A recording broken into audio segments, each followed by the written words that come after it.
Good afternoon, good evening, actually, and welcome to Duality. I am your host, Ash, and I am here with Willow and Anthony. Thank you so much for pulling up. Thank you for having us. Of course, of course. I'm so happy to bring the collaboration, have you guys come on in. You can disclose whatever you want to disclose because that's just how the show is. Like, I'm not going to put anybody on unless you ask to be put on. So right now, you just Anthony, so welcome.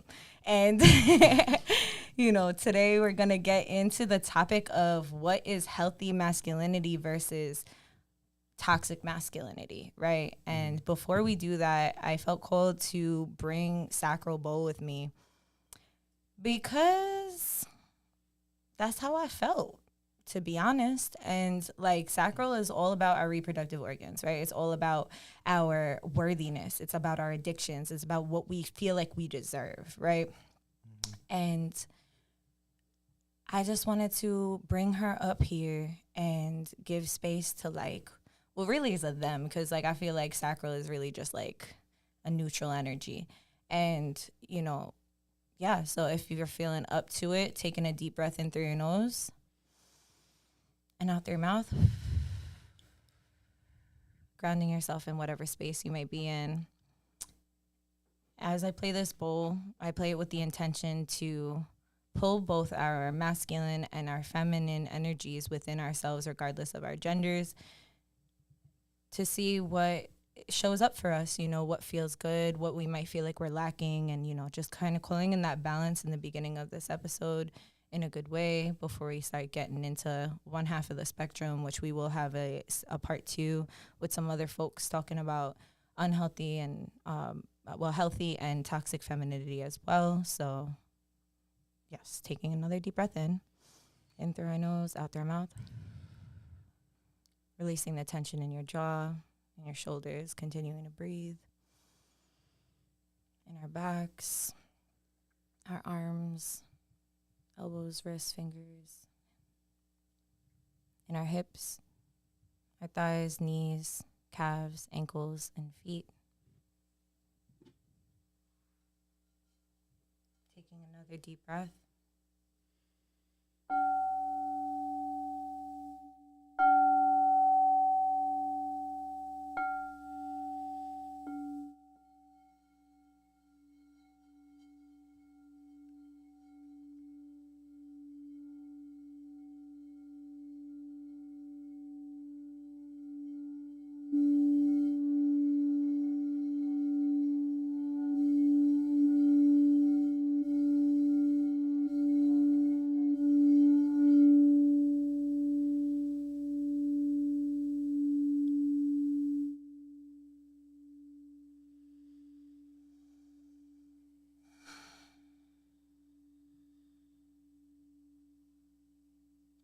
Sacral is all about creation and destruction. And in order for us to create things, we have to destroy things as well. In order to destroy things, we have to create things. And, just like everything else, just finding balance. So thank you for taking that moment with me to just ground down and find that balance within ourselves. And yeah, I'm going to just put her down real quick and I'll be right back.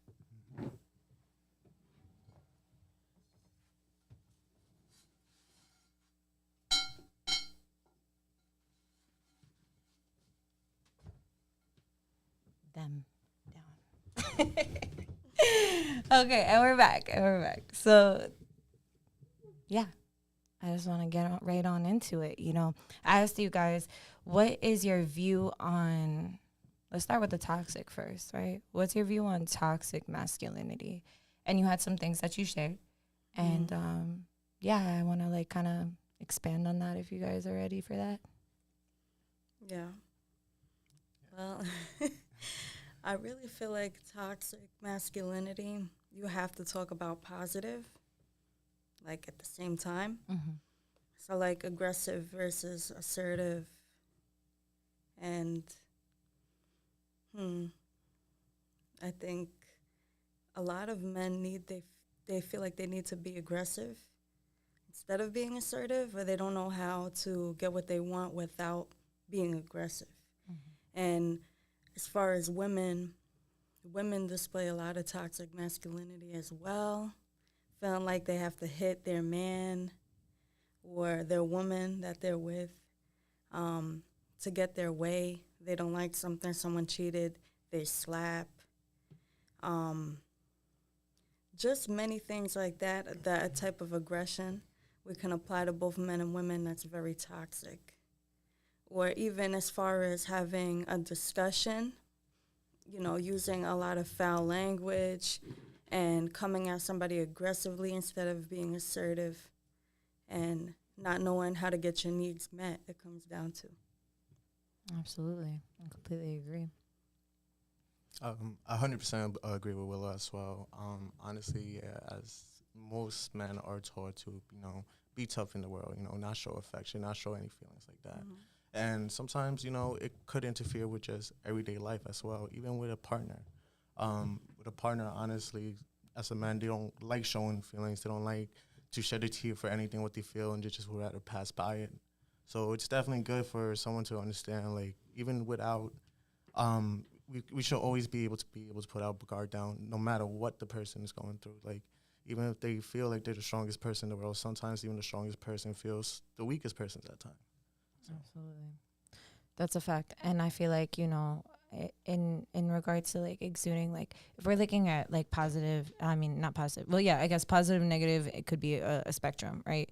And dark and light, masculine, feminine, yin, yang, the yang, the masculine, the light, it would be the positive in those, like, it's all about, giving, whether what you give is good or bad, or like, rather than saying good or bad, I like to look at it more so like beneficial to others or not, or selfish or selfless, whatever it is. Like, coming from that spectrum is like, I feel like we got it all fucked up. Like, we got it all backwards. We have, a people that resonate more with being feminine or women, and, that are providing and giving and giving and giving and giving and don't even know how to receive, and in that space of like the opposite too, where it's like either a male or a masculine figure, like,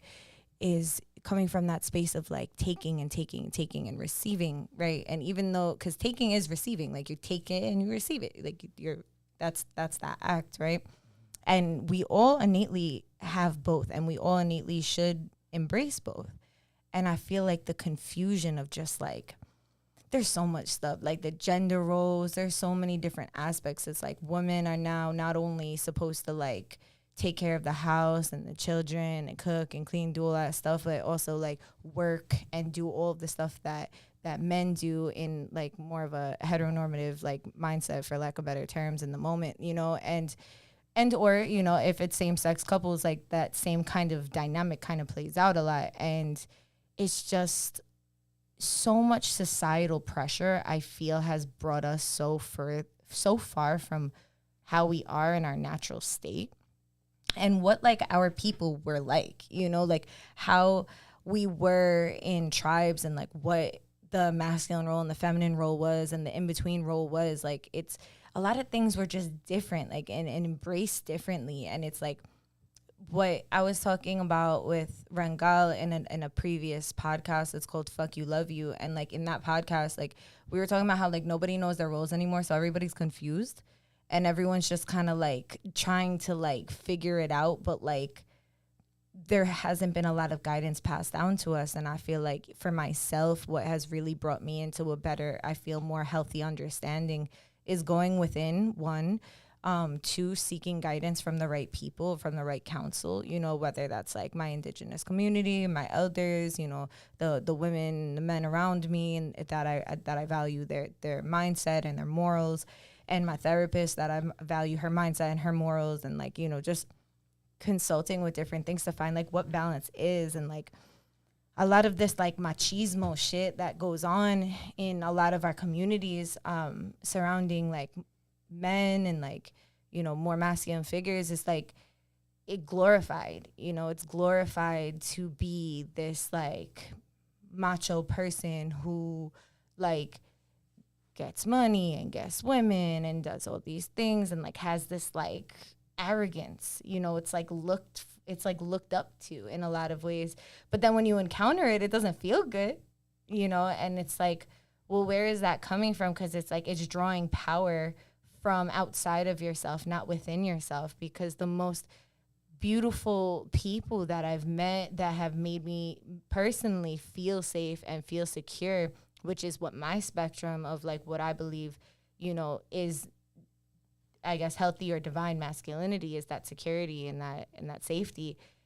Like, don't exude that energy. Like, you only have access to that power if you have the privilege to get close to them.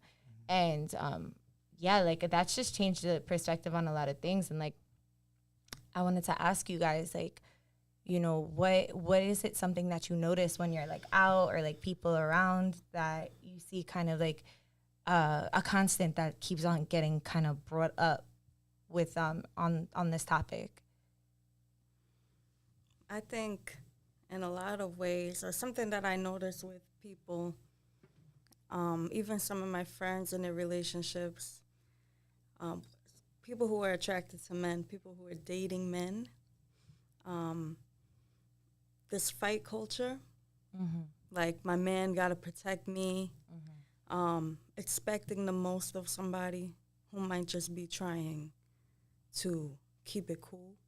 And if he does and he knows how to handle his emotions and he's not aggressive, he's a pussy, he's this and that, and he's not a man. He can't protect me.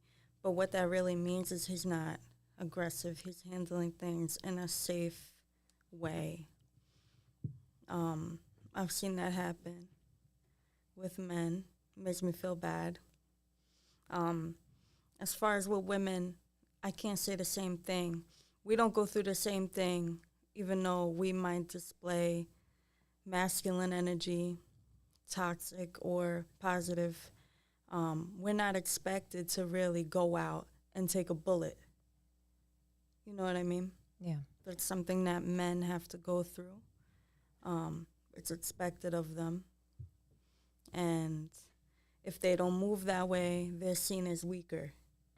And I feel like, and it's not only women that think like that.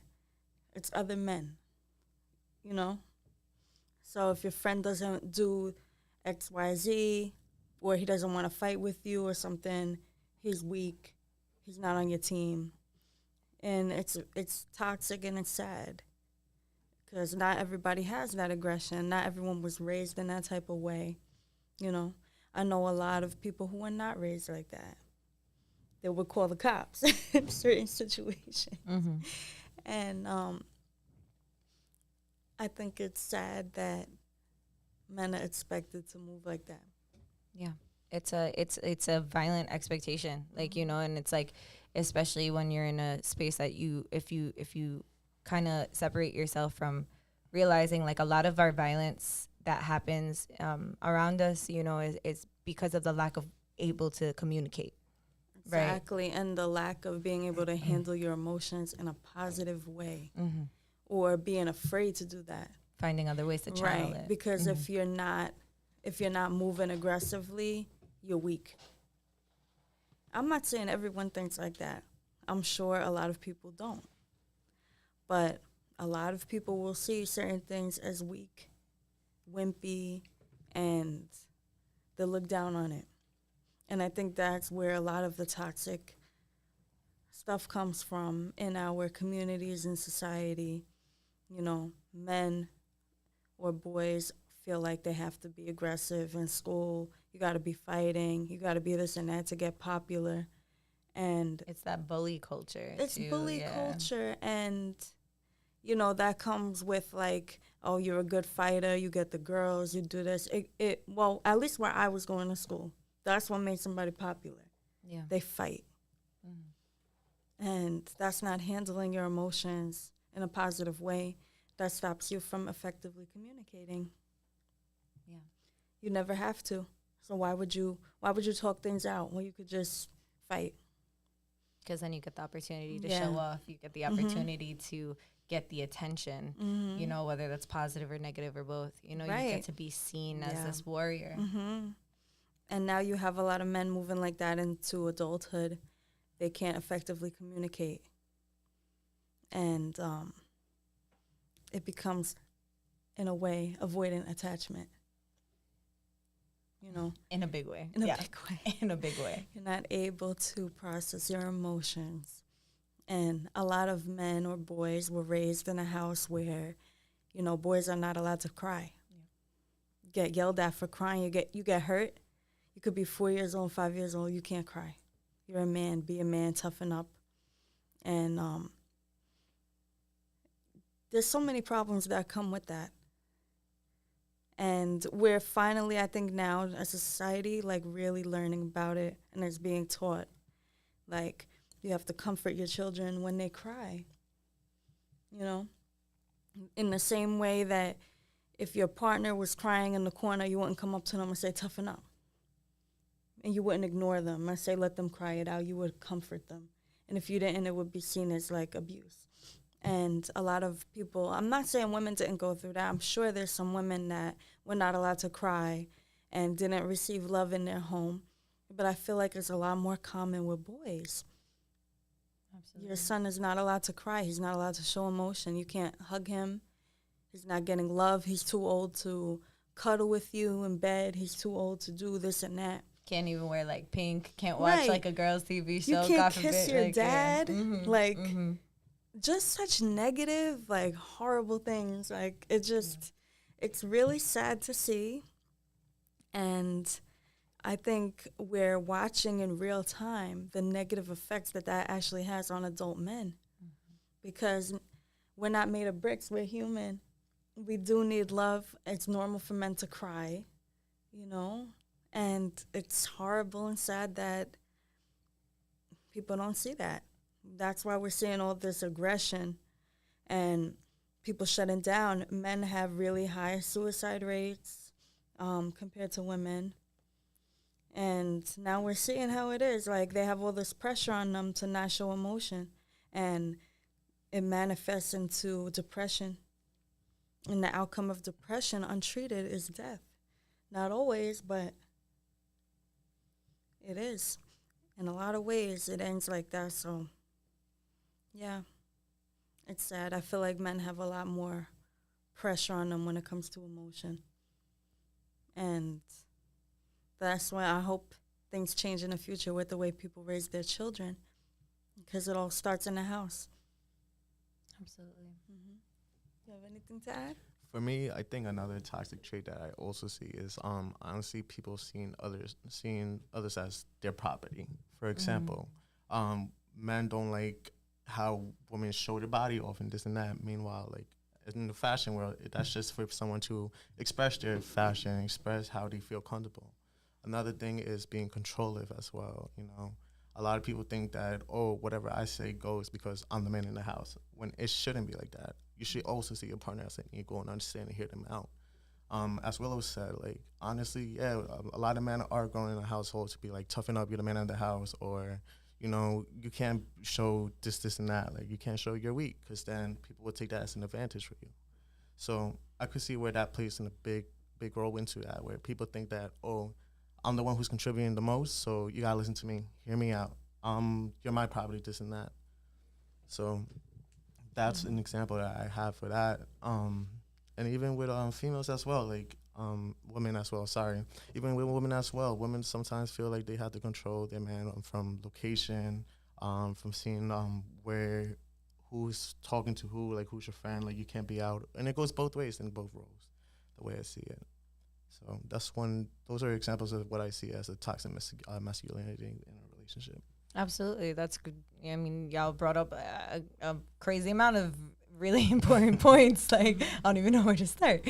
It's like, yeah, like, and it all ties in together, because I feel like on the spectrum of like, I'm a woman, right? Like, I know the experience of being a woman. And I know I've been in spaces that were predominantly for women, you know, to like find healing and things like that. Like, that's in the more recent years. And I feel like I was always the advocate for men, you know, like, I'm like, I didn't come here to bash men. Like, you know, like, men be doing fucked up shit, but so do we. Like, this is not what this is about. This is for us to connect with one another. This is not like some other kind of culture to like, to blame anyone, you know? And I think that something that, you know, some like feminist minded women, and not to say like feminist in that way, like there's so many layers, so many words, intersectional feminism, there's so many different things, right? But like I'm talking about more of like the extremist type, where it'll be like, yeah, like fuck the patriarchy. And it's like, yeah, fuck the patriarchy. But the patriarchy didn't only just fuck us up, it fucked up our men. Mm-hmm. It didn't just fuck up our women. Like the patriarchy, the toxic masculinity, that energy that decided to suppress and control, didn't just suppress and control women. It also painted the societal picture of what the man has to do in order to conquer, in order to succeed, you know, to steal land, to run a country, to build an empire. You have to do incredibly treacherous things, you know, and that was the you know, back in the day, that was the role models that was had, you know, when you go far back enough. And if you know, like me, you might not read this in a textbook, but if you're granted the access to speak with some, like, you know, wisdom keepers, you know, and they'll tell you about the matrilineal societies, that women were the ones that kind of ran everything, and men were their equal, like in the sense of like, yo, like we knew our role, like we're gonna protect this, like you're creating this, like we're gonna protect you. And like then there's the women that, you know, had more masculinity, and they would go with the men. Like, you know, we were talking about this post pod, like we were getting into more of the ancestral thing and like the indigenous aspects of like there were people in between, you know, that would have that energy, like, okay, like, yeah, you can go hunt with the men or you can go cook with the women, but like when war happened and when shit happened, the men went with the men, or the womb carriers went with the womb carriers, you know, and like the men with the men. Like, I'm not gonna try to find another way to say that, but you know, it's not because they couldn't do that, but because now how powerful is it that those women were trained enough to go and hunt and to do all these things, are now protecting the women who are keeping the children safe, who are making the food and doing the things of that sort. And how lucky are the men that are out there fighting, you know, that there is another man out there that knows how to cook them food, because how the fuck are they going to eat? You know, so it's like knowing and understanding our roles and shifting into those spaces, and then just also having compassion. I feel like so many people get so rigid, right, when we talk about these topics. They're like, you don't know, you don't understand this, definitive. At the end of the day, nothing is definitive in life. Like, we can sit here and I could say, this is how I believe, that's what you believe. There is no book of life that we're all reading from. There's plenty of books of life, but there's not just one. And, you know, in order to move forward, I feel like having the space and the compassion to understand, like, yo, I gotta meet myself where I'm at with this. I gotta meet others where they're at with this. And I also need to set boundaries with people and where they're at with this. I need to see, like, okay, I don't really subscribe to this fight culture shit. I don't really subscribe to this possessive shit. So if I'm allowing that, what is going on within my internal feminine or my internal masculine that's allowing that space for that to be cultivated? You know, what do I need to unlearn? Because we can't change anybody. We can only embody the change that we want to see in the world. So if we see that around us, we need to ask ourselves, like, why? Why is it, we know why it's alive and well in society, but why am I allowing it to continue and orbit my space? And I feel like, you know, in those kind of, in that kind of mindset, then you're able to be in like kind of like, you know, you guys ever play Sims? Yeah.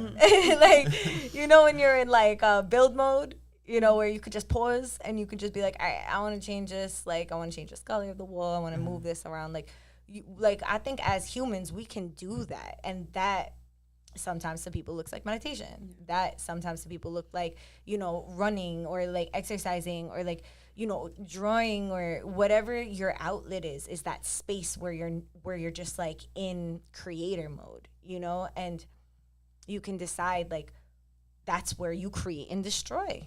What do I want to put in this? How do I want to build my house? You know what? Actually, I don't think that this part of the house is good. I'm going to take this out. You know, I'm going to take the pool ladder out. Now I'm playing. If y'all pay sense, you know what I'm talking about. Anyway, but like, you know, it's just like I'm going to put things in, I'm going to take things out. And but that starts with inside of us. Like, I'm not saying you can, okay, let's go into create mode and we're like, all right, this person did this and I want them out. Like, you know, like, that will naturally follow if you're already doing that within yourself.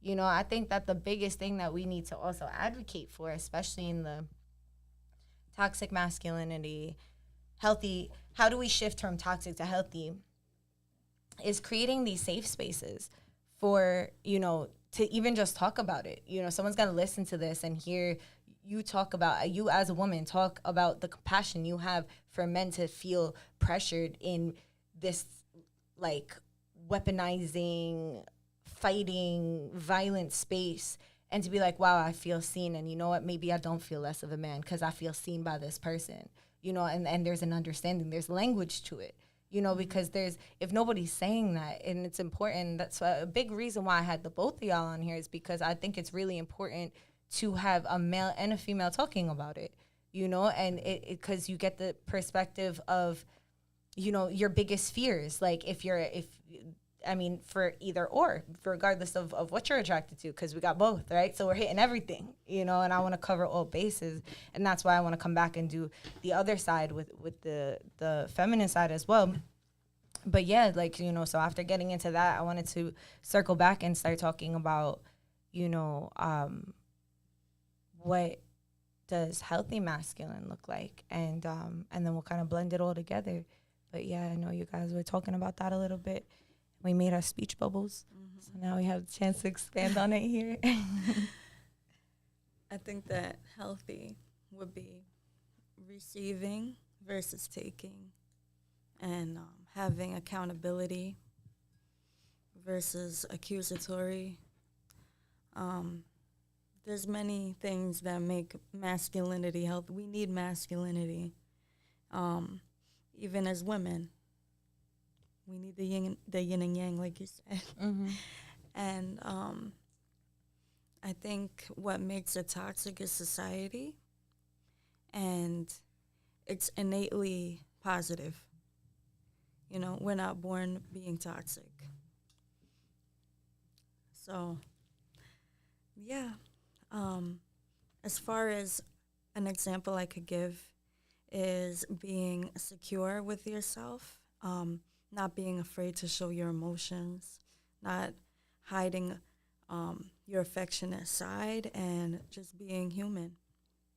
And when someone says, like, no to aggression, even if someone's coming at them and they're able to just, like, walk away, it shows, like, wow, like, you weren't just afraid of looking weak. That makes you really secure. That makes you like a real man, because it's not about what everyone else thinks. Like, you know, all right, me doing this is going to get me into trouble. Let me back off. And I'm not saying if someone's coming at you with a knife, you can't fight. You know what I mean? But not everything needs to be approached in such an aggressive way. Mm-hmm. Not everything needs to be a fight. There's people that are killing each other over an Instagram post, mm-hmm. over words. Like, that has to be the most weak, insecure thing I ever heard in my life. Like, that's shocking to me that people are out here really doing that over words. So I think when you get so offended by words that people say, that has to be, like, a big insecurity within yourself. And that's definitely not the positive masculine energy that we need. We need secure men. And I know a lot of men that are secure and positive and not so aggressive and angry.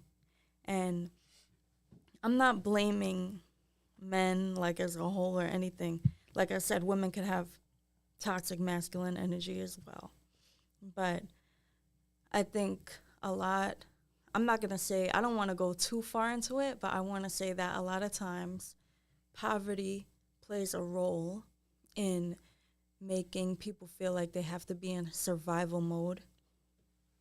Also, being raised on survival instead of love. People having friendships or having relationships that are beneficial relationships. Let's see where this person could get me. And it's sad if you grew up like that. You know, you grew up where you were raised, you have to survive. You don't have dinner on the table. You have to go out and do XYZ for your food. And it creates people that are very rough around the edges. And yeah, it could extend inside of them where they really don't have the love inside of them that healthy people have. And it's not their fault. Mm-hmm. It's from parenting. It's from the environment that they were raised in. And I don't know if we could truly tackle this topic without acknowledging that. Absolutely. It's not always in people's hands, how they were nurtured, how they grew up. And we didn't ask to be born. All of us who are sitting here, everyone who's watching, we didn't get to choose who we were born to or in what environment. And it's a sad thing. And we also have to keep in mind that we didn't always have the access to all this information that we have now. You know, some people didn't grow up with YouTube in their hands, Twitter, TikTok, and these things, sure, social media could be used for negative stuff, but there's a lot of positive things, and I learned a lot from social media coming up, and I'm sure, like, the younger generation is learning as well, whereas, like, older millennials and everyone else didn't have it, and you might see a little more toxic masculinity within those age groups, you know. I don't want to put any group under the microscope like that, but I want to say, like, I've noticed that, and I think it does have a lot to do with the information not being available, like, right at your fingertips. You have to go looking for it. You're not just going to scroll. Everything. Right. And so it's harder to wake up. So somebody watching this who've never heard this before, or not only us right now, but anything, they might just laugh it off like, what is this? Never heard of that.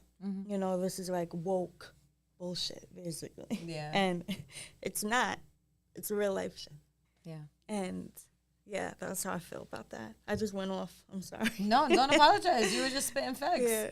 Don't apologize. You hit a lot of crucial points that, like, needs to be brought up, because that's absolutely a thing. Like, it's like everybody is like, you know, I have a little bit of a different spectrum, and like I don't know. I feel like there's space for, like, you know, yes, we might not knowingly pick different things or do and say different things, you know, as far as like who we're born to, how we're born. You know, some people have different views in that.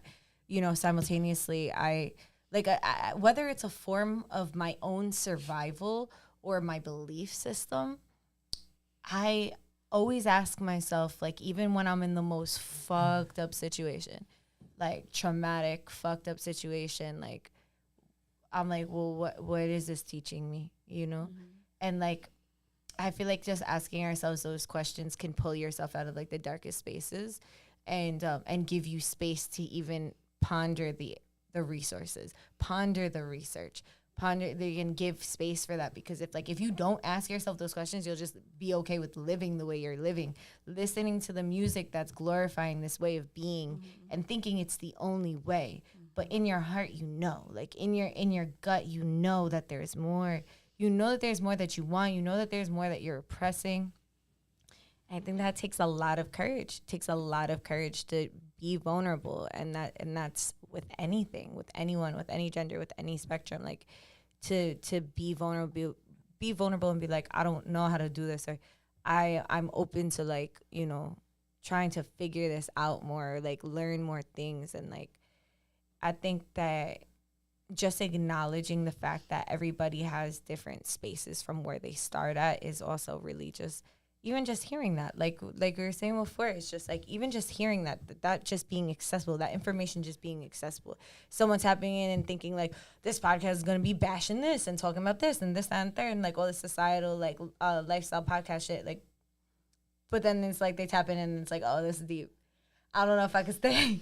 Or they're like, oh shit, like I'm actually happy that I heard this because this is exactly what I need to hear, you know. And Anthony, I definitely wanted to give space for like your perspective and anything. For sure, like 100% what you said, when someone needs to feel vulnerable. I feel like for a healthy masculinity is someone who's willing to learn, willing to accept and understand change.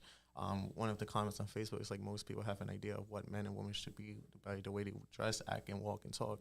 And I feel like it's 100% true.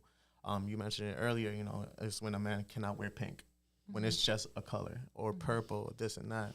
And I feel like the main topic is like, that's all machismo stuff of things that we were taught, you know. Even in a Hispanic household, like me growing up, my mom always taught me, you know, no matter what role you are, I have a little sister and brother, you know, we're equal. Your sister shouldn't be the only one to do this. You shouldn't be the only one to do this. We all are equal. And understand that whoever your partner is, that's your equal. No one's being the other person or anything like that. So that's one thing I was able to learn when growing up, is not seeing like, you know, oh, I'm the man in the house or whatever. Shout out to your mom. Yeah, facts. Shout out to her. Shout out to your mom for that, for real. Yeah, so she always showed me things like that, honestly. And I got to see like others, like friends who grow up where they're just so, like, it's okay. They feel like they shouldn't accept certain people by the way they dress, act, talk, or anything like that, when it's like, it's just their personality and their trait.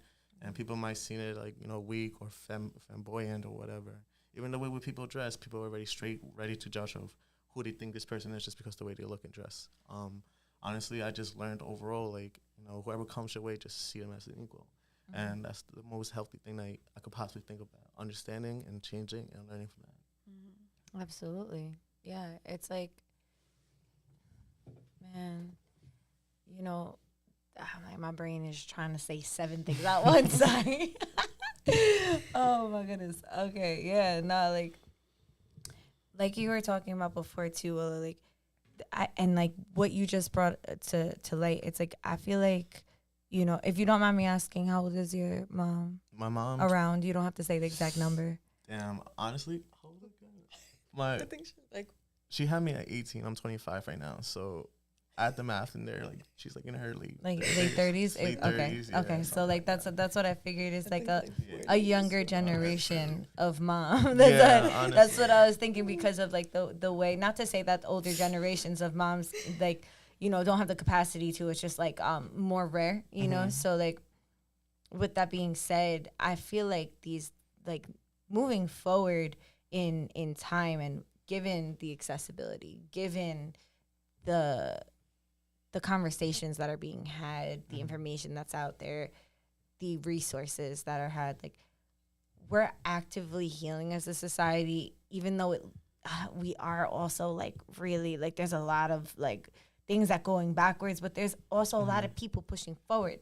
Yeah. And when those people that are pushing forward and choosing to heal then have children and then raise them differently, like, I understand what you were talking about with like the millennials, like, you know, like, I'm a millennial, you're a millennial, right? Like, you know, we're in the spectrum of like, I'm like on the tail end of it too. And it's just like, even the millennials are like, you Gen Z, like, you're not even one of us. Like, I'm like, bro, because like at first they said 95 was the year that it gets cut off, but apparently it got pushed to 97 now.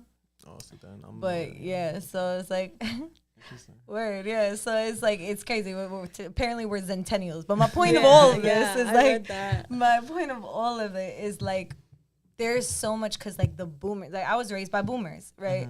So I love my parents, you know what I'm saying? My father in spirit, my mother that is here, like, just ends. Like, there is so much trauma and harshness that they were raised in, because you think about the people and the times that they were raised in, and then like in the different spaces, you think about, you know, if you have immigrant parents, like my mom wasn't raised here, you know, like the different things that were going on in her country when she was being raised, like all of these different things like that plays a role, you know, in what nurturing and what nature and all of that kind of shows up for us. And it's like, man, something that came very clear to me when you were speaking, both of you guys are speaking before, is like, how can someone have the capacity to embody their healthy masculine energy within them if if healthy masculine is like, my perspective of it is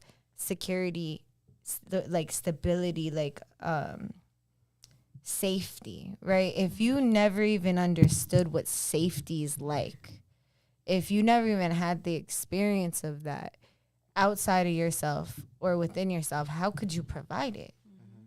And like when most of us like growing up and coming from a space of like people who were in survival mode, raising people to then be in survival mode, you know, how could we expect that to be nurtured?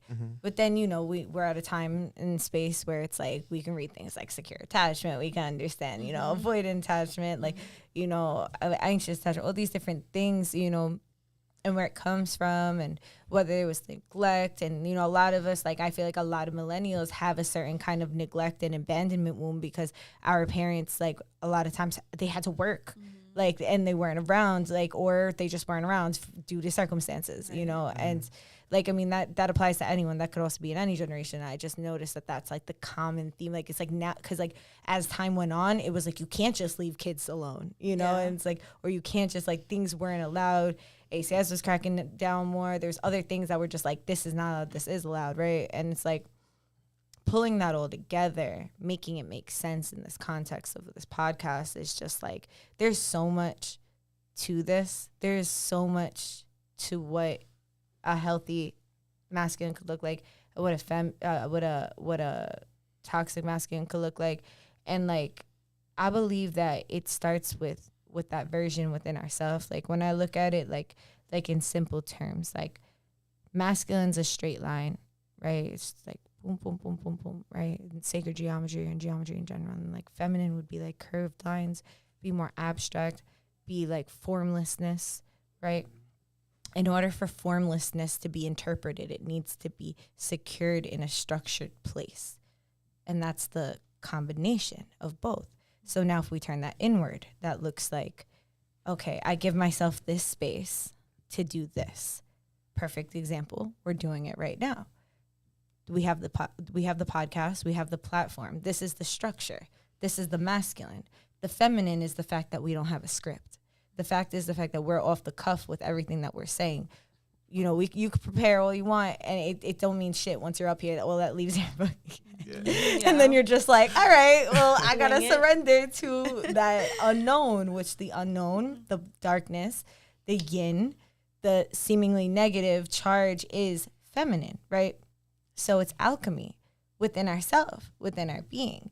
Now, when you take that and you put that outside of ourselves and we put that in like, say, like partnership or, you know, or even with like work environments or even just having conversation, friends, family, whatever it is, in order to have the same resonance, one needs to be having that same like vibration and like not to make it metaphysical, really to make it scientific.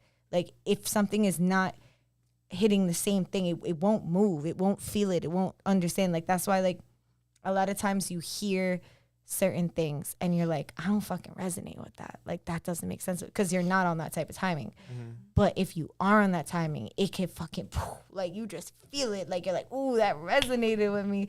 And then the thing that's crazy about music is like you might not even be on that timing, but you listen to that song long enough, by the end of that song, you're on that timing. So now it's resonating with you, and that could be a positive thing or a negative thing. It's all of that to be mindful of. And, you know, but just creating that safety. Like if you are in a partnership with somebody and regardless of your genders, regardless of anything, and there is no structure and no space to be formless, like for both people need to have access to that, right? Like, then you're what are you doing?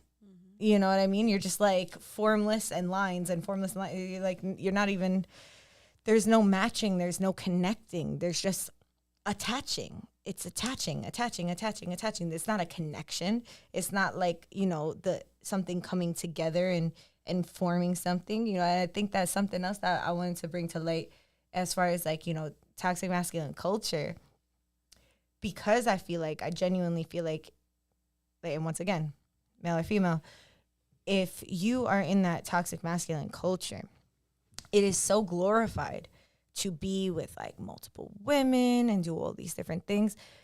And when you think about it, it's like, why is that? You know, what is the reward for that? What does that do? Like, let's unpack it. Boom, boom, boom, right? Well, to a person who's surviving, to a person who is in survival mode, right? Who doesn't have access to feel their emotions. What's the most intimate thing you can do with somebody? Have sex. Like, that is literally the most intimate thing. You are like becoming one, right? So you're craving connection, but you don't have the language to articulate it.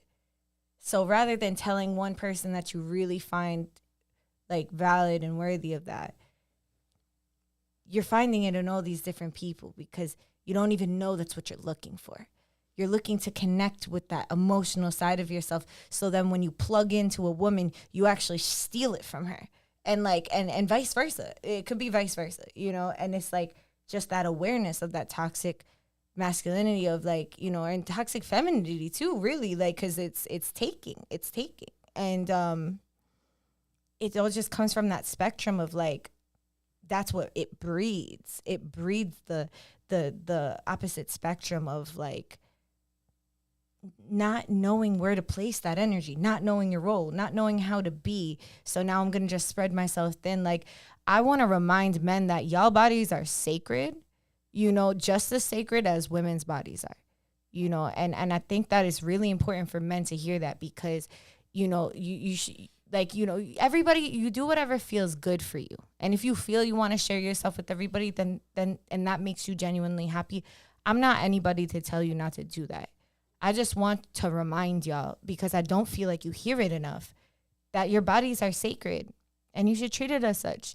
And, you know, you can determine who has access to that or not if you ground down and you understand your impulses, because your sexual impulses are coming from, you know, once again, another place of not knowing what to put things, where to put them. So it's just like, oh, okay, like, the most primal thing you could do is want to like have sex with somebody because it's trying to procreate, and people don't, and they're in denial of that too. They're like, nah, I'm not trying to kiss. I'm not trying to do that. What do you mean? I'm just trying to fuck. Like, I'm just trying to, you know.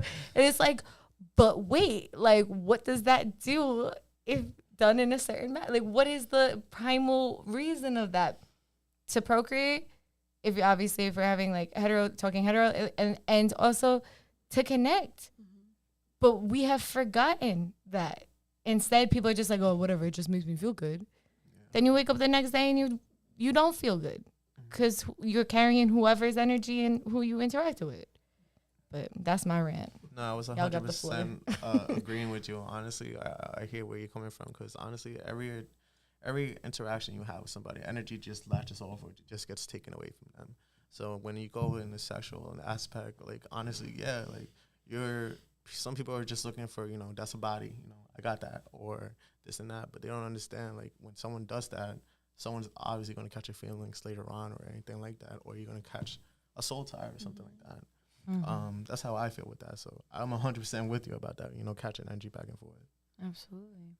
Yeah, I think that that's just, like, space that needs to be put out there because it's, like, you know, there's a lot of space with women when they seek it as far as this topic goes. And I feel like more men need to talk about that with other men. And it's about who's going to step up into that space and like be that advocate for men. And it's about y'all feeling worthy enough and safe enough and empowered enough to even do that. And that comes from, most of the time, women. Us helping to validate y'all in that so that you can provide that for your brothers, so that you can provide that for your community like that. Because just like Bree said, we need men as much as men need us. And we need to remember that. Like, I love men. I appreciate men. Whether I choose to date them or not is one thing, you know, but like I appreciate that. Like, I've always, like, you know, even when like, I feel like I got to, I think I said this to y'all. I feel like in my relationship with a woman, I got to appreciate men in a light I never got to appreciate men. Because y'all weren't my problem for once in that way. Like, respectfully, I got to see a different side. Like, I got to, like, really be like, oh, wow, like, this is why men are so important. Because this, or, like, that masculine energy. Like, it is, like, this. And it's, like, you know, I just got to see it a little clearer in that spectrum of, like, roles in society, you know, and these different aspects of like just even like the way the brains are wired, you know, and like with once again, I also want to give space for the in-betweens. Like there are in-betweens, men and women. There are beings that have accessibility to both sides. And that's a whole other thing. And that's not even for me to discuss with y'all. That's for other people that have more knowledge on that field to discuss with y'all. So I'm not trying to discredit that. I'm not trying to invalidate anyone when I say that. So just know that you're included in that if that's where you see yourself. Simultaneously, like there's just people that can look at like a wall and be like, I know exactly what's behind it. I'm going to like put that up there and do that like that. And another person could be like, yo, like look at somebody and be like, that person doesn't feel good. You know what I mean? Like we innately have different strengths. And instead of being in competition with each other for who can do it better and why we can do it better, is like, we can, first of all, we can all do it all, but we don't have to. That's the beauty of people. That's the beauty of community, because if we could, then we would all be isolated. And if you do any studies on anyone who's isolated, whether it's a child, an adult, a teen, there is like horrible repercussions of that. You know, there is like all of the, like, I mean, in small times, it's good, but in long-term periods, you know, there's literally like kids that have been like left alone, fed everything, all their needs met, but not interacted with, that have died just from literally being lonely. Like We're that's social animals. We are absolutely social animals. And it's like, but yet hyper individualism, which is hand in hand with that hyper masculinity. I don't need nobody, right? I don't need nobody. I could do this on my own. Is glorified. In fact, it's such an unrealistic expectation. It shouldn't be glorified. It's one thing like, okay, I'm going to do this on my own, or like I get to do this on my own, and also I get to do this with people. I get to do this with others. I get to choose to collaborate with others, you know? And as far as what you were saying about men who have multiple women, one thing I want to point out is, how can we expect a man who never formed a connection with his parent to form a connection with someone else when he wasn't raised with that type of love? He was discouraged from showing his emotions. If you don't share emotions with someone and you don't share that safety, how could you form a connection? You don't have any experience forming a connection. And they don't know what they're missing by having a connection. And that's the sad truth about it. That's why we have a lot of people that are running around like doing whatever, and they're not going to find fulfillment in that. They're looking for attention, whether positive or negative. Exactly. And it's not going to form a meaningful connection. And from the lack of connection, there's going to be a lack of safety. Lack of safety, lack of security, you're going to get insecurity, which is going to manifest into toxic masculinity. And that's really what it is. Can we talk about the crossover of like, you know, identifying the toxic masculinity and then shifting into what like healthy masculinity is, and learning how to receive that or experience that, and like how do you receive that? Like you as a woman, you as a man, like how do you receive healthy masculinity when introduced in your life? I love it. It makes me feel safe. It gives me security, and it lets me be more of a woman. You know, I was single for a very long time, and I kind of turned myself very masculine. I had to. You know, I have no choice. Like I said, rough around the edges, and even I myself would display toxic masculinity, and because that's how mine manifested. I didn't feel safe. I didn't feel secure. I didn't feel heard, right? I wouldn't cry, you know, or no one would see me cry because, right, we're all human. We all cry, right? But when you're a toxic masculine, you don't want anyone to see you crying. You don't want to show weakness, right? Because you consider having a normal emotion to be a weakness instead of just being a human being, which is crazy. And I think being surrounded by secure, positive masculine energy, lets me be a woman. I could cry more. I could show my emotions and just be able to receive it without being combative to it or feeling like ill. Because at first it feels like ill. You know what I mean? When you're used to being tough and used to not showing emotions or not wanting to feel it, it does feel cringy. It does feel ill. Like, what's happening? I don't like it. And yeah, I think it takes a while to warm up to that. As a woman, when you're used to being hard, it takes a while to become soft and be able to accept it. Mm-hmm. It's a defense mechanism too. For sure. I can't speak for men, but I can speak for myself. For me, honestly, I just now started how to accept, to be more vulnerable, honestly. Like, as Willow said, at first it feels like, ew, why are you hugging me? Or why are you touching me? Or I don't know how to show feelings like that. But once you find that right person to make you feel vulnerable, honestly, it feels like a relief. Like, you don't have to hide anything anymore. You could just be free and feel like, talk the way you want to, act the way you want to, you feel comfortable. Once you give out the vulnerability, honestly, once you feel more vulnerable with someone, honestly, that's where the healthiness comes into play. Because then you're not fighting anyone else. You're understanding that someone's by your side to support you no matter what.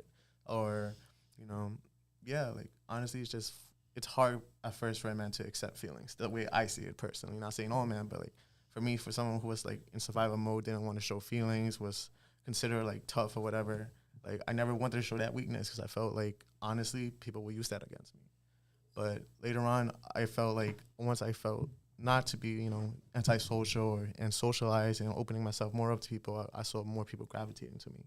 And even in a positive way instead of in a negative way. Yeah, that's the way I see it. I feel like a man should be able to feel safe. If not, then they're always going to be on guard up. And that creates toxic energy. Yeah. For sure. With your guard up. Yeah. It does. And it creates insecurity. Yeah. And that's really, it's sad that a lot of men have to feel that way. But, I've seen cases where, like, a mom would have her son fighting men. What do you think that does to a child? Or encouraging her son to go out and fight other kids, and if he doesn't want to, he's this and that. You're creating trauma, and it's going to manifest into toxic masculinity and a man who doesn't feel safe. And it's sad. We got a lot of men in jail. We got a lot of men that kill themselves. And let's be real, what we think is breeding that. Because a lot of men who have alpha male podcasts will say, no, this is bullshit, this and that. Then explain your suicide rate, bro. Like, explain that. Explain why so many of you in jail, why 4 out of 5 women are killed by an ex or current romantic partner.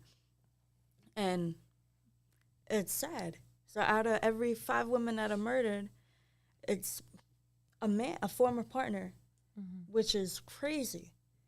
We're all human, we all feel emotions, but it's not women who are going out and creating that statistic.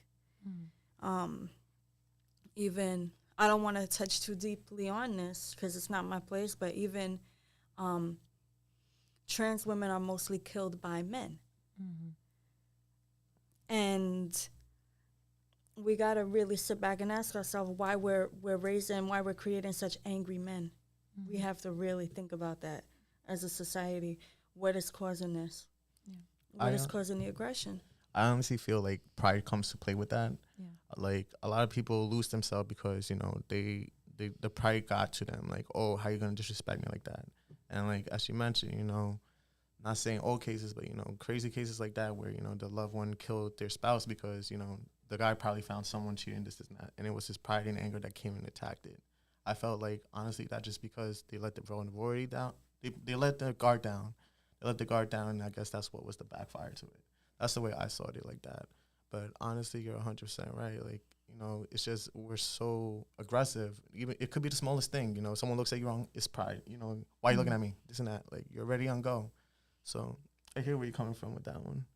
Yeah. And even when you break that down, it's like that pride is like when someone's looking at you, a person who's confident is like, I know exactly why you're looking at me and I don't care. Yeah, you know, like, but a yeah, person who isn't is like, yeah, it's like a blow kiss, wink an eye, you know what I mean? But like, but a person who is on guard and in survival mode is like, what is it that they say? Do they think I'm pussy? Like, do they think I'm this? What is it? Because like their brain is going, brain is going, and it's like, it's survival. It's survival. Like even like, you know, animals in the wild, like you hold a look, and it's like, it's the matter of like who's gonna be the bigger predator, who's gonna be the person who reacts first. Like it's something that is innate when it comes to things like that. But I feel like it's so hypersensitive, but it's not looked at as sensitive.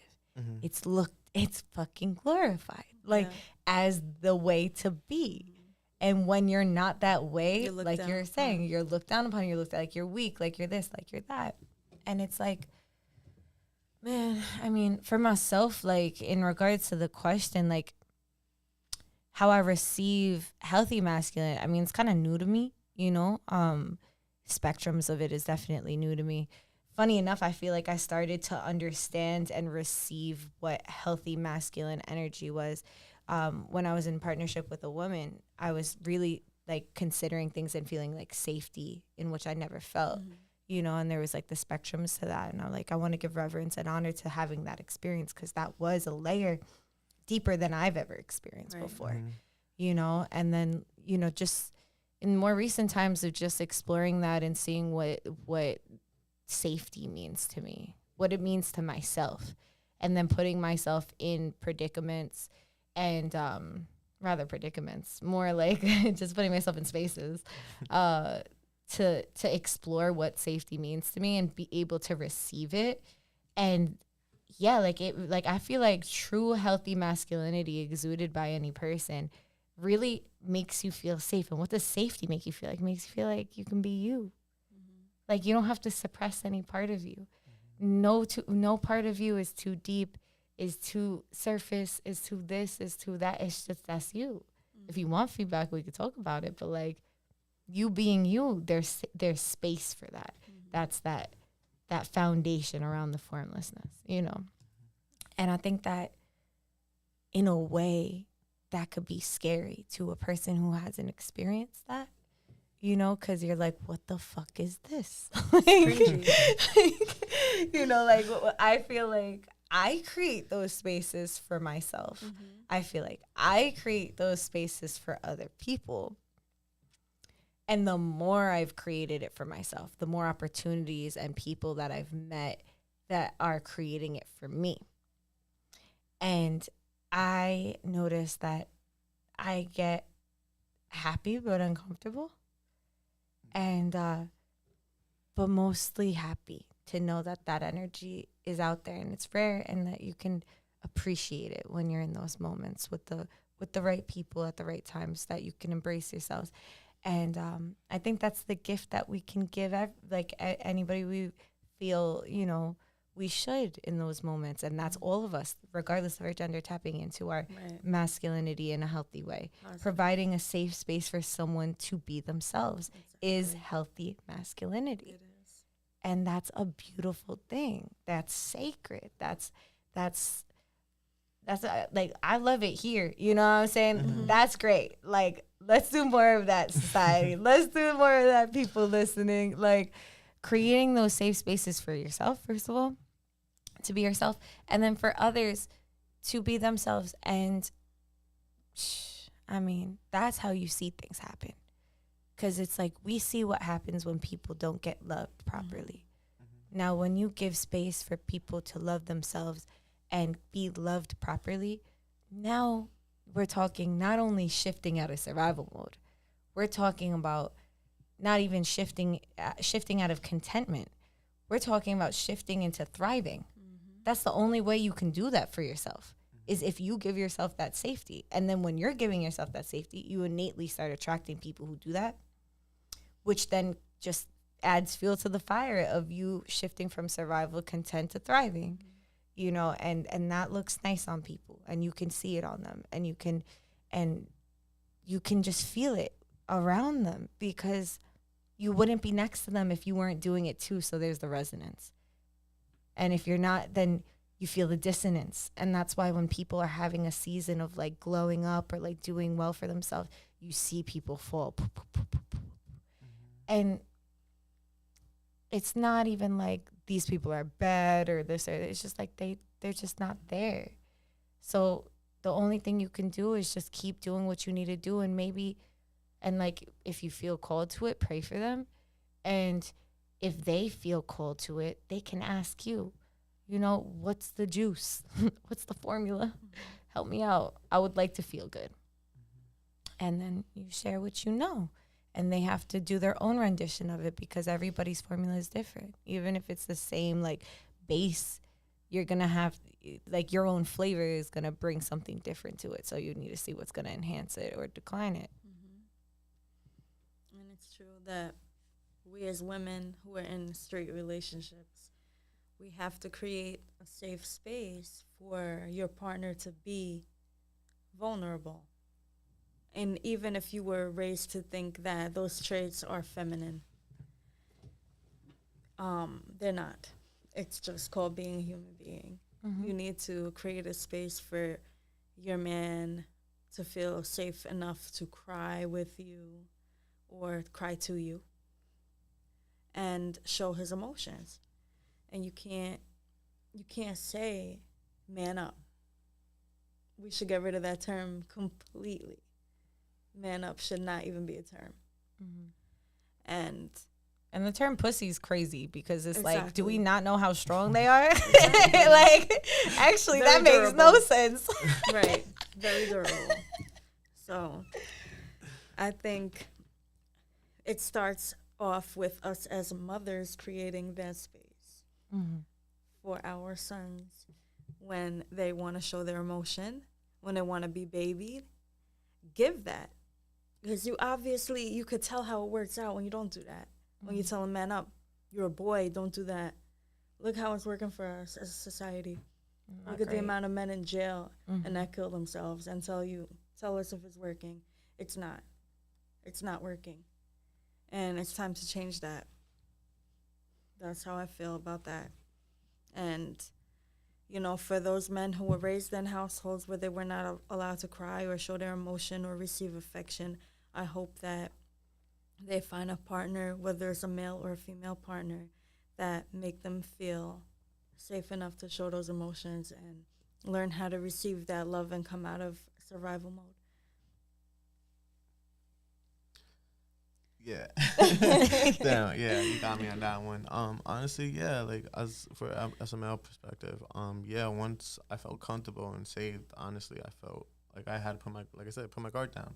I didn't feel insecure that I have to worry about who's staring at my girl, like who's like feeling like who's intimidated or anything like that. Like, honestly, once you find a partner who does make you feel safe, like, they'll teach you how to love the right way. They'll teach you how to communicate better, you know, and you learn from that. Like, honestly, yeah, like, you got me on that one, Willow. Damn. Honestly, yeah, just as long as you feel safe, like, that's the best feeling a man could actually feel, is being safe and feeling cozy with the person who they love. Because even growing up, like, I could say, like, my mom, yeah, she taught me a lot, but she also taught me, you know, you're strong, why are you crying for it, toughen up, you know what you was doing, or this and that. Like, you know, don't show that you could face anything that comes your way, you know. And honestly, Willow told me how to, you know, I could face anything with her than by myself.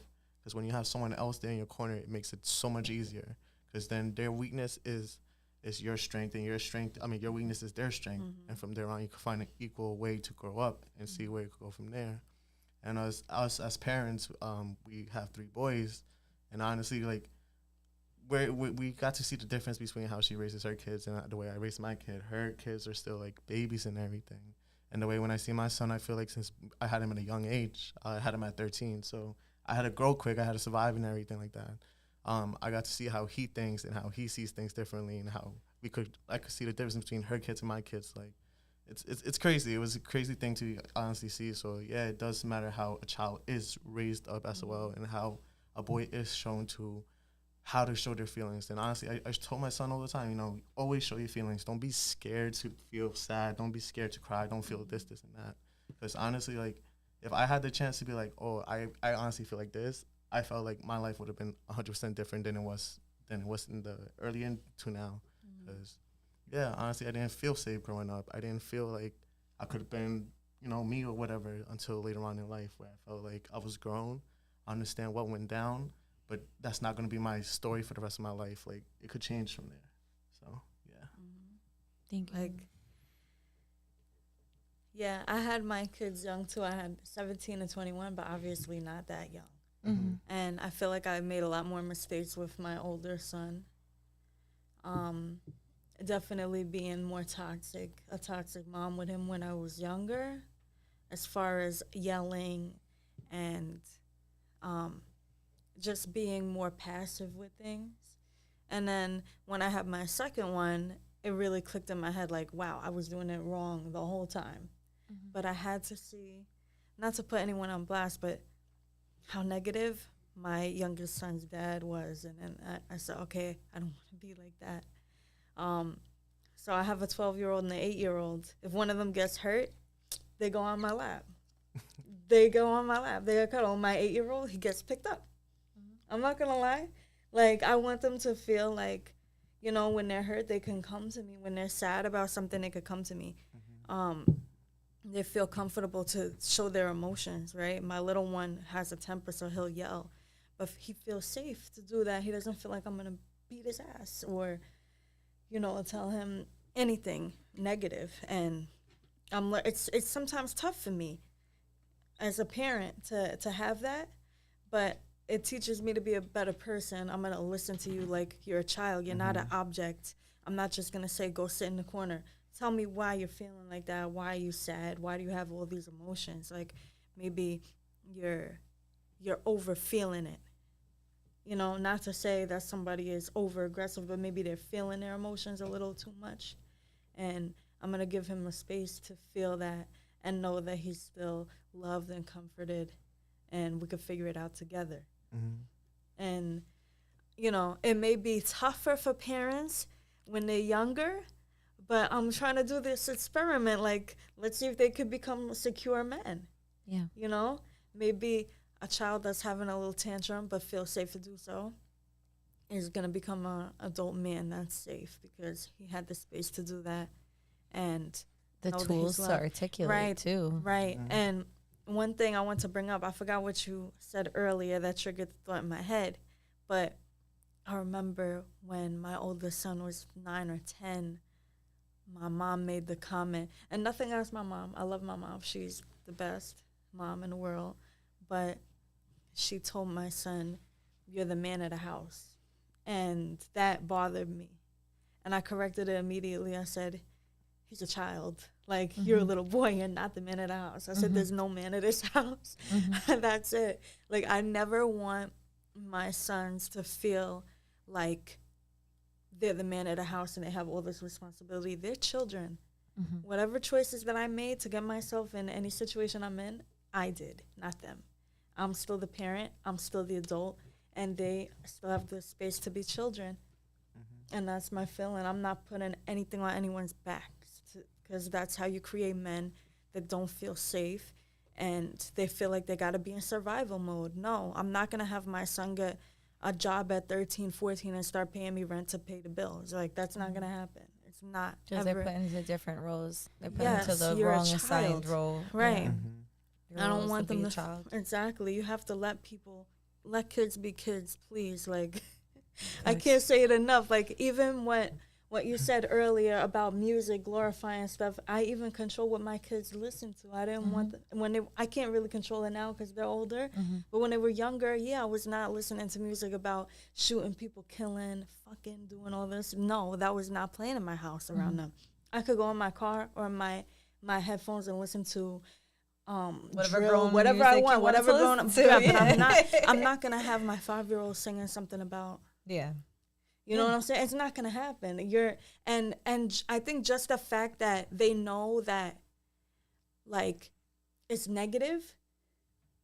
If they want to listen to it, they're gonna go like hide it, which means like that it's bad. like just the same way you wouldn't light up a cigarette in front of me, in front of my face. Like, I'm showing you what's negative and what's positive, and I don't feel like kids should be exposed to adult things, and that's honestly just my feeling on that. Absolutely. And yeah, I want to keep boys out of jail, out of the streets, and not killing themselves. Like, what can we do? We have to think as a society, what can we do to stop what's going on? Yeah. How can we contribute? Like, how are we contributing? And how can we contribute in a good way to create safe spaces for, all of these people, all of these different experiences, like, from our young men to, the grown men, like everything in between. And like, then there's so many layers. And well, first, before I even get into that, I want to make sure you have the space to finish your thought. No, I was finished. Yeah. Okay. Yeah. And then I also want to offer you guys some flowers, right? So listening to what you guys said, and something that stood out to me that you said is like, you said our children from the get, right? I want to give you your flowers for that, because not a lot of men, nonetheless people in general, can navigate that space. When kids aren't, when you weren't a part of the creation process of that child, a lot of people have a hard time taking that, assuming that role. Positive, the fact that positive, exactly. like where I'm going with that is exactly that part. Like, that's an incredible thing, and you are a role model for many people. You just speaking, you being here, you having the openness and the willingness, the security within yourself to be like, I'm gonna do this podcast with two like very strong-minded women, nonetheless, like energetically too. Like, even when we all met, and then like you and I were just hitting, we were just like whoop, whoop, we hit it off, and it's like, you have the safety and you have the space, and your voice is valid. Thank you for using it. Thank you. Thank you for using it. And I'm sure you're going to affirm so many people in this process and listening to this podcast, and with whomever you meet, and also within your children. And the same thing goes with you. The fact that this is in your mind to raise your children in this way. Of course you're going to fuck up. You're human. But for you to go back, for you to like assess these things, it's like you're going to, you already are. You're creating the safe space to raise. You have two boys? Yeah. To raise your boys, and you have a boy as well? Yeah. So you have all boys. Yeah. So this is all like, super fucking relevant. Like, y'all are raising young kings. Like, you're raising gracious men that can tap into, to have accessibility to all of them, all parts of themselves. That's a beautiful thing. They're very accepting, all three of them, very accepting. They're not toxic. They clean. They'll be cleaning. They'll be clearing the table, doing just everything they got to do, taking care of themselves. They're going to all know how to cook. They're going to be able to provide for themselves. They do laundry. Yeah, they do everything. There's nothing that they can't do. We're raising very able men, not somebody who's going to sit in a dirty house and complain. Yeah.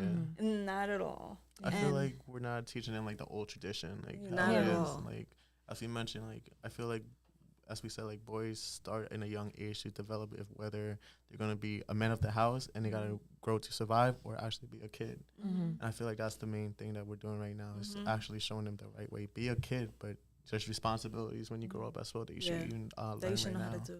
Right. And that's that's the beauty of it. And even though I guess like we raised them very different in the beginning, like they come together very nicely, and they all three turned out really good. We're very lucky. And you had a part of that luck, Yeah. You had a part of that luck. Yeah. You contributed to it. Yeah. And y'all need to know and receive those flowers. Right. I'll put them right there. Y'all receive them or not, it's up to you. I'm not going to force it, but I'm going to put them right here, Yeah. And that's like going off of the topic that we were talking about, with like the generations. Like, y'all are the new generation raising the new generation. And something that I've seen, the younger that like in society, like the more emotional, it's like I think the more emotional accessibility there is, like because it has to be, like that's the evolution of people. So like you were talking about like the millennials and like, you know, the generations before us, like didn't have that I guess that evolution yet, and maybe Gen Z still had a little more, and then the next one after that is Alpha, right? Yeah. And they got a little more, Yeah, you know what I'm saying? It's like, yeah, and is there another one, or are we still in Alpha right now? I think we're still in Alpha right now. So. It's like each one is just getting a little more, so it makes sense. It just makes sense in that way, like because people that are choosing to not only break the cycle but heal the cycle. And the reason why I differentiate those two things is because you could break a cycle, but then it could regenerate into another cycle, right? When you heal the cycle, you're able, it doesn't go anywhere. It's like it's still there, but you can identify it if it tries to come up in any other way. It's like you understand what it is.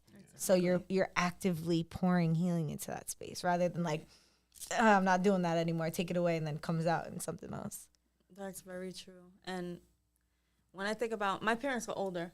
I don't know about you. I think we talked about this, but my mom is 64. Yeah, my mom is 63. And and my dad is a little younger. I think he's 62.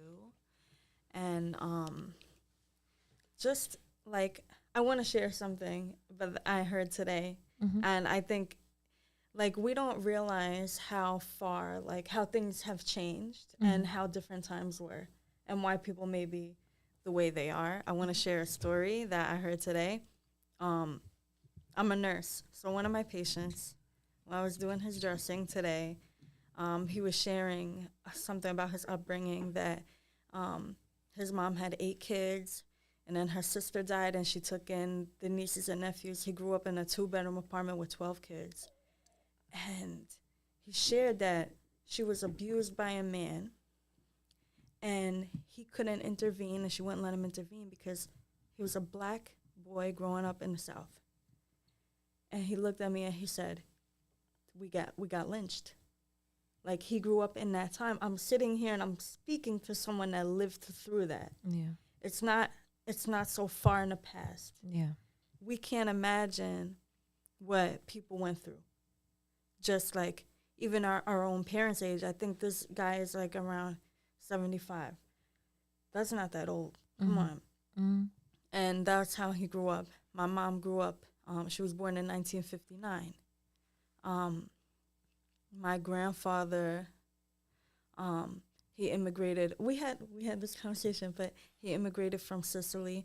My grandmother's Puerto Rican, and she didn't want to speak Spanish.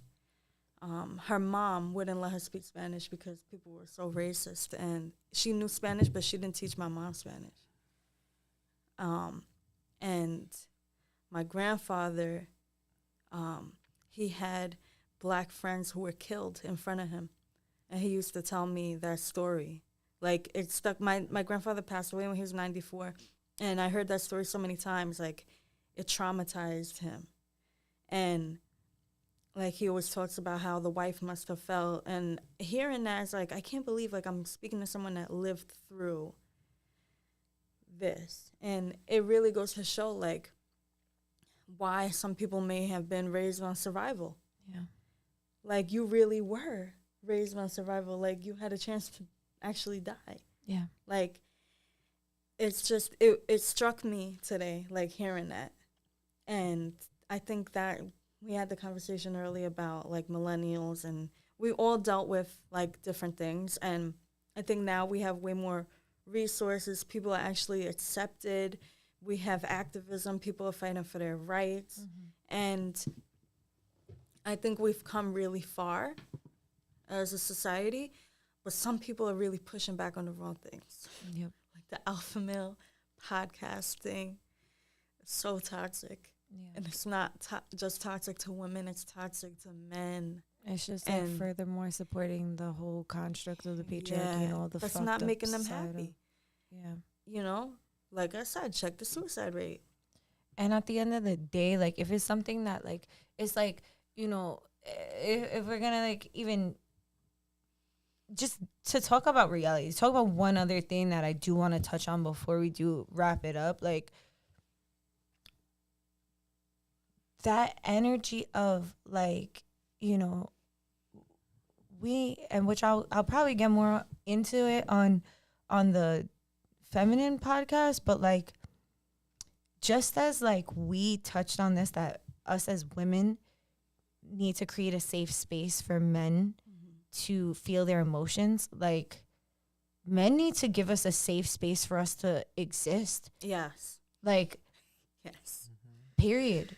You know, the fact that, you know, sometimes I have conversations with men and literally not even having the understanding of, like, you know, it's like I can't, even during the day, I'm on guard if I'm at a park.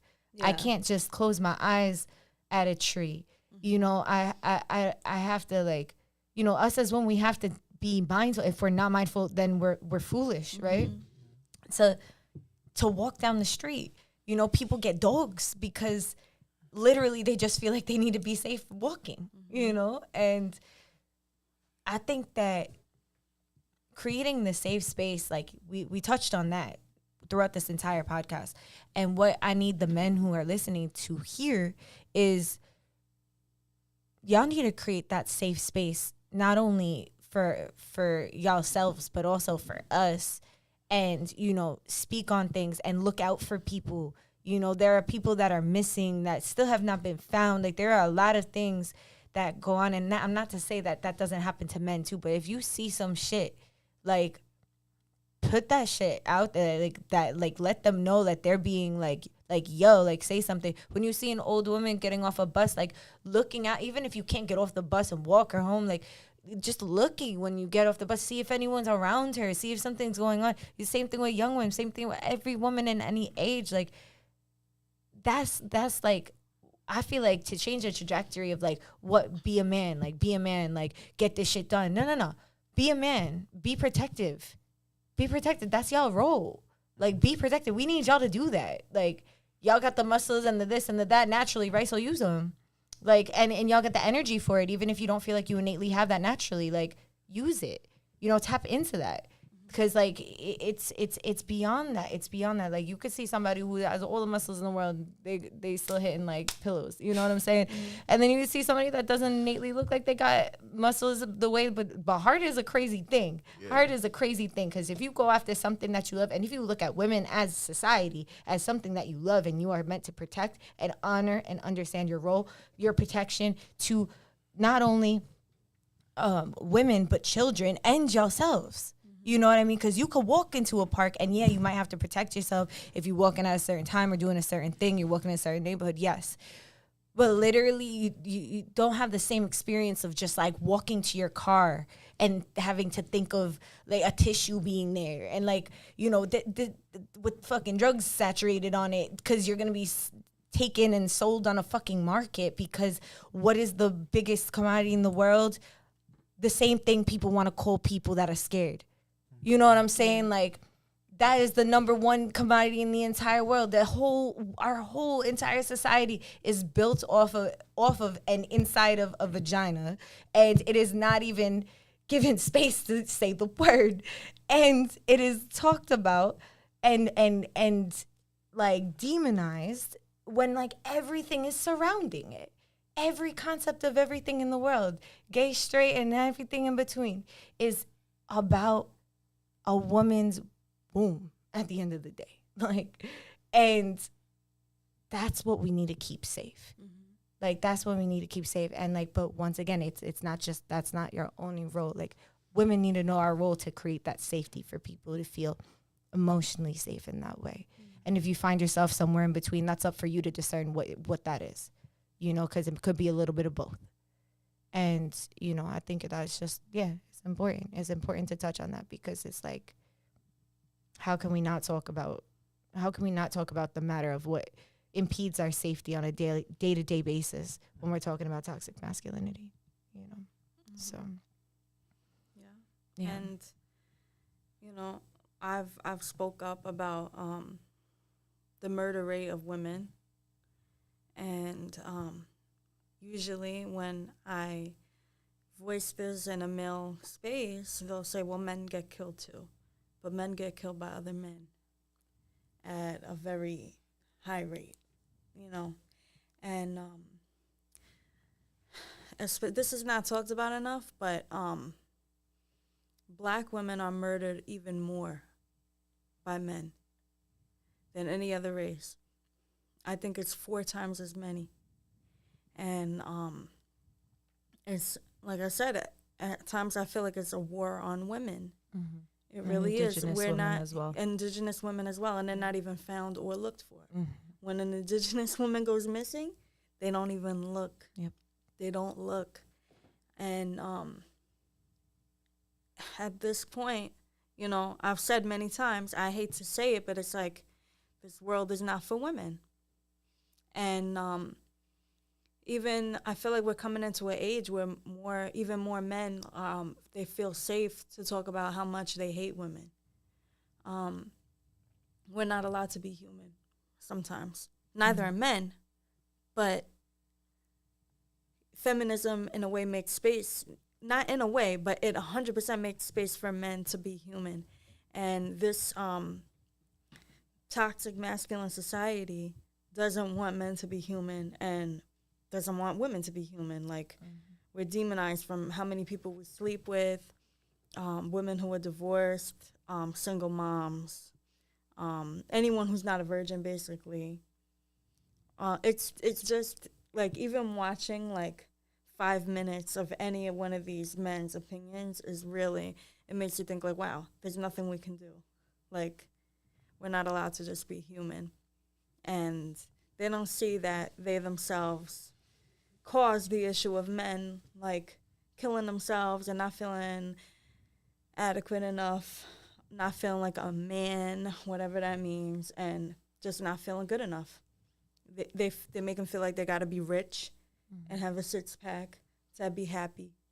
Well, I think, too, there's a lot of men that have been hurt by women in ways that, like, are, like, really detrimental, and that, you know, whatever you want to call that, toxic femininity, toxic masculinity, whatever it is that makes a woman get to that point that they're so fucked up, you know, or a man get to that point that they're so fucked up, to then place so much harm and, like, do things that just are unheard of, especially in reverse from women to men.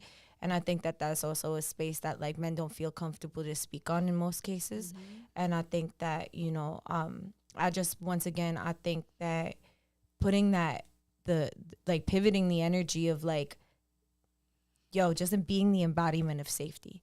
Because it's like, I can't speak for that person. I can't speak for this person. I don't even know what that person has done or can do, but I could speak for myself and the safety that I'm going to provide. And if I do have children, where even for my nieces and the young ones that are in my life, that I'm going to imprint and put examples from me embodying that, you know, and just, like, putting that content out there. The fact that we're all content creators, each of us sitting up here, and that we are putting our energy and our medicine out there to provide that safety because we're finding it within ourselves, and we're putting that out there, that's going to activate and invoke and inspire other people to do the same. And that's a beautiful thing. And that's the best medicine, because if we just go eye for an eye, oh, we're going blind, right? Yeah. So it's like, you know, you're better with giving that honey, you know, and, like, and, you know, at the end of the day, like, you just pray for whoever can receive it, because I feel like that's the best invocation, is to just be doing it. Like, because you could try to make people change, and that shit never going to work. Like, they got to want to do it for themselves. So, yeah. Finding that balance first and foremost within ourselves. Then it starts to reflect on the outside. And then, like I said, like, people are always like, yo, you got the juice, right? You got 1 million followers, you got this, how did you do it? Same thing happens for when you feel good. When you do, like, it doesn't have to be a status thing. It could just be like, oh, okay, I see the way that you navigate this. I would like to understand why. But that takes that person meeting their vulnerability. Exactly. That takes that person meeting their pride and being like, I'm gonna kiss you on the forehead. Pride. All right, sit down. We're safe here. You see this person? They make me feel safe. I'm going to be safe about it, okay? And I'm going to express and be vulnerable. But it takes everybody involved, or else it's just like miscommunication. And even or when lack of. even when you're not outright saying it, like Anthony said before, when he became more secure with himself, people gravitated towards him more. So you don't even have to be outward saying it. You can feel that type of energy, and it has nothing to do with money. Has nothing to do with money. Has nothing to do with being in the gym all day. Sure, that's good for your body and mind, yes. We're not going to deny that. Eating healthy, great for you, great for your body, your mind, your health, yes. But that's not ultimately the medicine that's going to help your mental health. It's the richest thing you could ever do is be there for yourself in that way. Be there for yourself and love others and care for others, because at the end of the day, people who are in the gym every day and eating healthy still struggle with depression, and it has to be more than that. It has to be a combination of all things, being able to accept yourself and then also being healthy and taking care of the vessel that you were given to navigate the world. Yes, that's very important. We got to take care of our mind and spirit too, and you're not going to be able to take care of that if you're displaying that toxic masculine energy and toxic feminine energy as well. Absolutely. Well, thank y'all. Thank y'all for coming up here and for sharing. Is there anything before we wrap up that you feel like you want to share? I think we took care of everything. Yeah. Y'all feel good about that? We feel good about it. Cool. Yeah, we dropped a lot of fucking gems on here. Y'all are really talking about shit. I mean, like, things I wasn't even considering, and y'all really, like, brought it into the space. So, like, I really, really thank y'all for coming up here. Thank you for having us. Of course. And before we come to a conclusion, I'm going to pull a few cards. If you're into that, you can stay tuned. If you're not, you don't have to. Whatever feels good. I'm going to pull a card or two about what would be the most beneficial for. Sorry, I just opened up the page to something else. I was like, "There's a check in here." Hold on. I was like, "Oh, that was cashed a while ago." Sorry, I just distracted myself. I'd be like that. All right, let me get my headphones on. All right, so I'm gonna pull. What is it that we need to really like tap into our healthy, divine, masculine within ourselves? Everybody who's listening, what are the things that we need to tap into that in a good way? I pray in a good way, Creator, to help me give an accurate and precise reading to those who are open to it at this time. May it be clear, may it help and transcend time, not only now live, but whenever anyone listens to this pod. What is it that we need to tap into that and support that masculine, healthy masculine energy?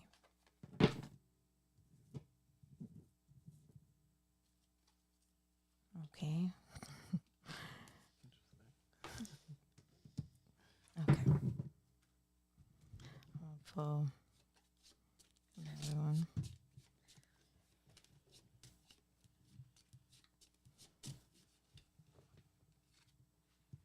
Okay. So the energy of what came up is like creating like safe spaces in general, but like the energy that's coming up right now specifically for anybody that is listening to this, that will listen to this, is also providing that safety in that romantic love, and being able to express that joy and whatever that looks like. Also knowing what it is that you really want and expressing that and giving them the space, whether within yourself and within the other person, for that healthy masculine to have a space. Like, how do you see it looking? Like, how do you see receiving that? And just being honest with yourself and like being playful about it, because it could be a really fun experience. It could be really cool. I'm not one. If y'all have ever listened or tuned into my pod or ever got a reading from me, I'm not one to like focus on the romantic love part first. I am always like, yourself first, yourself, right?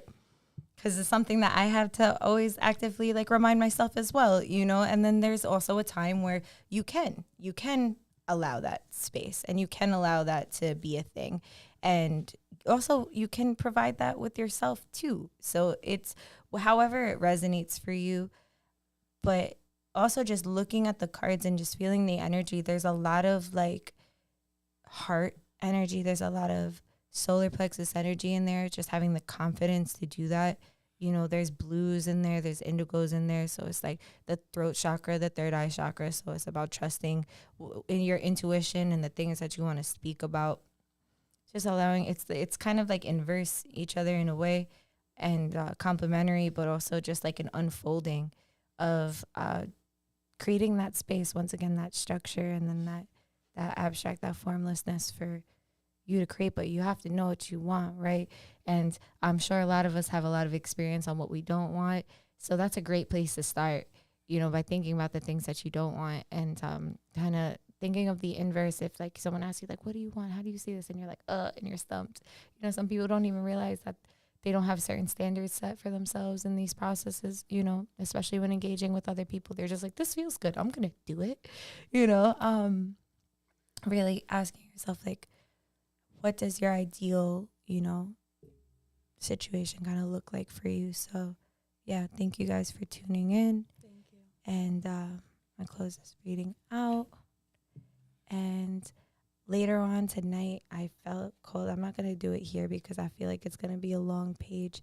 I normally like open up a page on here, but I haven't done it with this book, so I'm going to do a leader and I'm going to read it. Yeah, I'll post it up on the story. And if y'all listen to this in the future, just message me and I'll send you the page. But I'm going to read that. And yeah, thank you so much for listening. I will see you guys next week. Thank y'all for coming on. Thank you. Y'all are both amazing, incredible human beings. I'm so grateful to have met you. And too. also make sure to check out, y'all, you okay with me plugging you? Yeah, plug All in. right. Make sure to check out Chatting with Ant. We got local podcasts there in the building. Pay attention to anything that, Willow may be creating and stuff like that, because we love hearing your voice and we love the way you think and the things that you're talking about. So, soon come maybe, just go and put that little plug in there too. But yeah, it's so important to also, we're an embodiment of what we just talked about. Mm-hmm. We're literally all supporting by giving. Y'all are giving your wisdom. I'm giving the space for you to give your wisdom. And just like you did for me, you guys did for me at your podcast. And that's innately divine and healthy masculine, giving in a good way. Yeah. For sure. So with that being said, see you later. Bye.